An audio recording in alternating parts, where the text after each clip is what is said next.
प्रेम ललित अनंत समान का मतलब मासूमियत के है, केवल एक अंतर के साथ, यह मासूमियत पुनः प्राप्त है। यह मासूमियत पुनः प्राप्त है।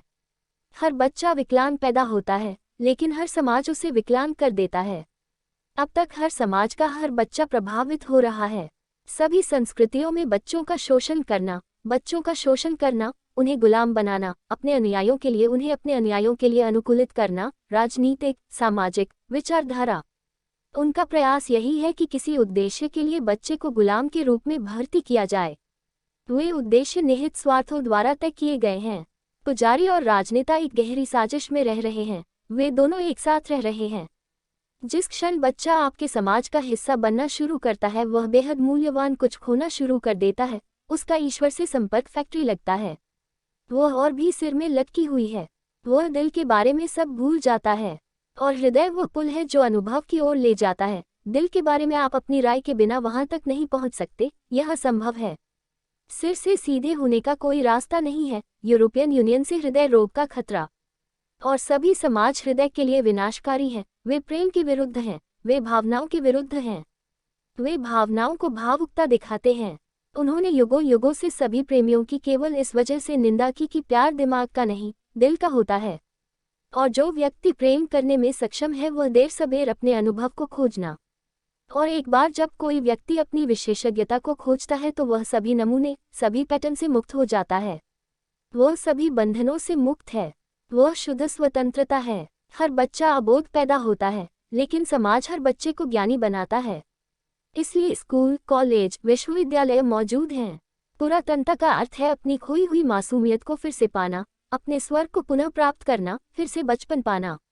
दोषपूर्ण अंतर है, क्योंकि सामान्य बच्चे का नष्ट होना तय है, लेकिन जब आप अपने बचपन को पुनः प्राप्त कर लेते हैं तो आप असफल हो जाते हैं। कोई सबूत नहीं कर सकते, तुम काफी बुद्धिमान बन जाओ।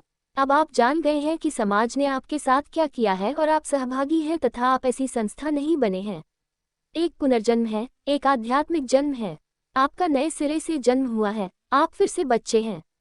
तुम ताजी आंखों से अनुभव को देखना शुरू करो। दिल में प्यार के साथ आप जिंदगी की ओर बढ़ते जा रहे हैं। मौन और मासूमियत के साथ आप अपने अंतरतम में प्रवेश करते हैं। अब आप सिर्फ मुखिया नहीं हैं, अब आप सिर का उपयोग करते हैं, लेकिन आपका नौकर है।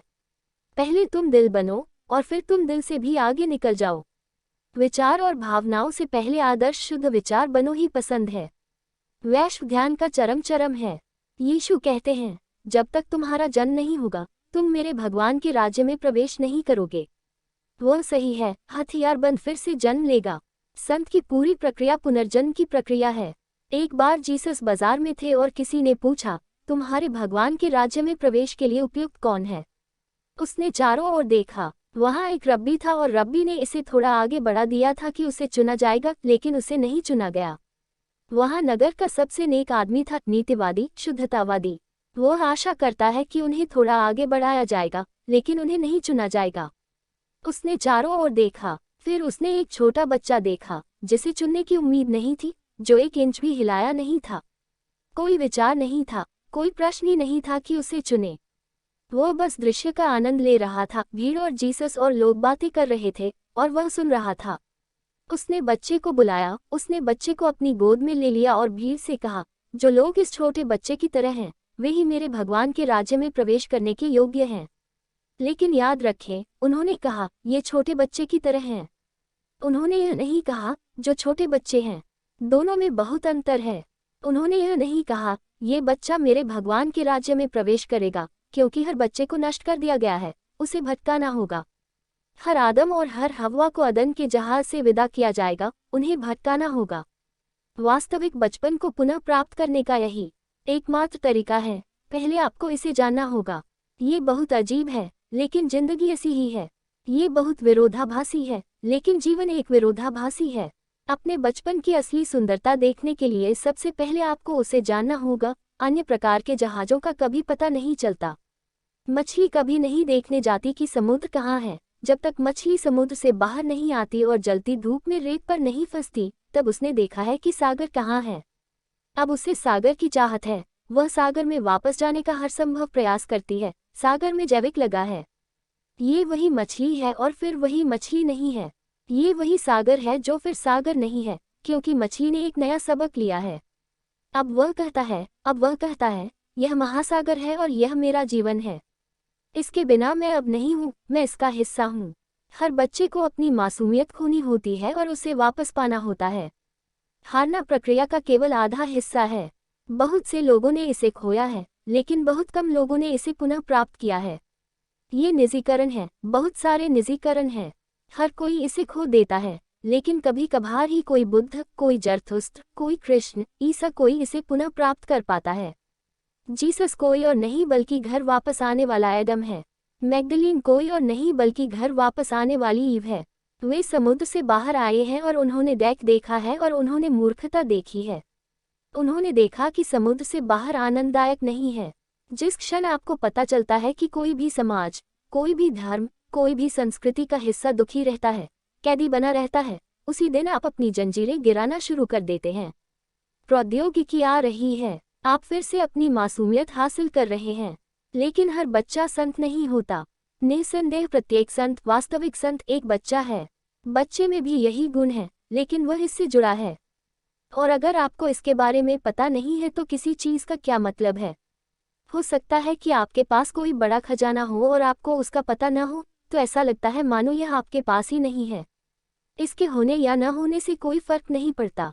एक बहुत अमीर आदमी बहुत आश्चर्यचकित था क्योंकि वह अपने पूरे जीवन में अमीर और अमीर बनने की कोशिश करता रहा और अंततः वह सफल हो गया। वह अमीर हो गया, वह दुनिया का सबसे अमीर आदमी बन गया, लेकिन कोई आनंद नहीं था। और वह सोच रहा था कि एक बार जब तुम अमीर हो जाओगे तो आनंद मिलेगा। वह बहुत निराश था। ये सभी सफल लोगों का भाग्य है। वह यहाँ वहाँ किसी बुद्धिमान व्यक्ति की तलाश कर रहा था जो उसे प्राप्त करने में मदद कर सके। किसी ने एक सूफी गुरु का सुझाव दिया। वह अपने सुंदर घोड़ों पर सवार होकर सूफी गुरु के पास गया। वह हीरो के पास एक बड़ा बैग ले जा रहा था, शायद दुनिया का सबसे कीमती पत्थर, और उसने गुरु से कहा, ये सभी कमरे मेरे पास हैं, लेकिन आनंद की एक बूंद भी नहीं है। मैं आनंद कैसे प्राप्त कर सकता हूँ? आप मेरी क्या मदद कर सकते हैं? मालिक पलट गया। अमीर आदमी को अपनी आंखों पर विश्वास नहीं हुआ। मालिक ने बैग छीन लिया और भाग गया। अमीर आदमी ने पीछे मुड़कर कहा, मुझे लूट लिया गया है। हीरा समझकर कांच उठा लाए। यह आदमी मालिक नहीं है, यह आदमी चोर है, इसे गुप्तो। लेकिन उस गांव में मालिक सभी सड़कों और सभी सड़कों से परिचित था, इसलिए उसने अमीर आदमी को चकमा दे दिया। और वह अमीर आदमी कभी किसी के पीछे नहीं भागा था, वह मुश्किल था। एक भीड़ पीछा करने लगी। वे सूफी गुरु जानते थे कि उनके तरीके बहुत अजीब थे।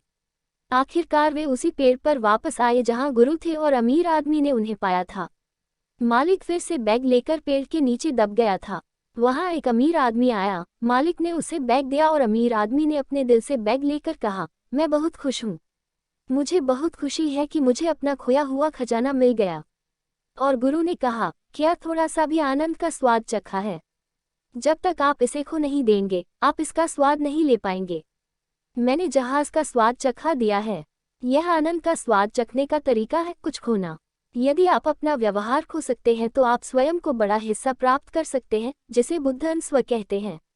वह इसे अस्व इसलिए कहते हैं क्योंकि यह अब आपका पुराना व्यवहार नहीं है। व्यवहार की छाया ही इसमें नहीं है, इसलिए वह इसे अस्व कहते हैं। अहंकार को खोएं और स्वयं या अनस्व को प्राप्त करें, और अचानक आप वयस्क हो जाएंगे। मन को खो दो और सच पर लो और तुम युवा हो। अतीत के प्रति मरो और वर्तमान के प्रति जन्म लो और तुम मित्र हो जाओ। मानवता वर्तमान में जीवित है। अभिव्यक्ति की सभी प्रकृतियां और वैभव की प्रति पूरी तरह से सतर्क और वैज्ञानिक हैं।